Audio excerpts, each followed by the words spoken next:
Hi, I'm Jon Haas with Haas Off the Grid, your destination travel, adventure, saltwater, fly fishing challenge television show. You can reach me at www.haasoffthegrid.com.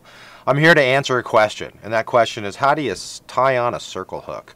Now, if you're not familiar with circle hooks, you may ask yourself, well, why would I want to fish with a circle hook? Well, generally people are fishing with circle hooks these days because they want to promote catch and release, and circle hooks, by their design, will catch a fish in the corner of its mouth. So if a fish, for example, eats a bait or a fly and sucks it down deeply, he won't get gut hooked. What will happen is when you come tight, you don't set the hook, but you come tight, by the design of the hook will come around to the corner of the fish's mouth and catch that corner and hook it in the corner of the mouth, giving you a great position to fight and leverage that fight of that fish. In the Columbia River, for example, in the Northwest where I live, we have to go barbless on the Columbia River for salmon, so it's really hard to keep a salmon hooked up, and so people are starting to experiment with barbless hooks. This is a barbless hook made by Mustad. This is their Demon line, a really well-made hook, and we use these primarily for halibut when we're offshore fishing for halibut. We're starting to use circle hooks, octopus circle hooks, and regular circle hooks as an experiment to try and see if we can keep some of the salmon that we're catching on the Columbia on the hook, because they are very tough to keep hooked up without a barb. I'm also going to use some 30-pound Maxima Ultra Green line for this example. You can tie on a hook with any knot you can think of, but because of the design of the circle hook, you want some flexibility in how that hook is going to come around and catch the corner of that fish's mouth. So I would generally use a perfection loop.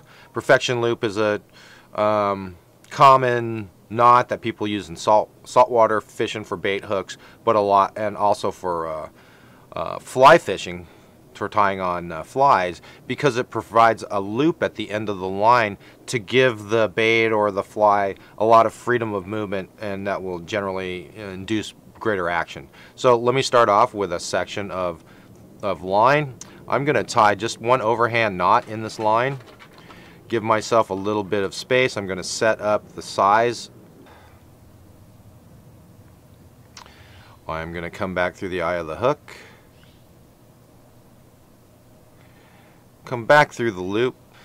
I'm going to give it 3 passes around the main line. 1, 2, and 3. I didn't leave myself that much extra tag end at the end of the line to do it. And then just come tight. Now I could adjust the size of the loop.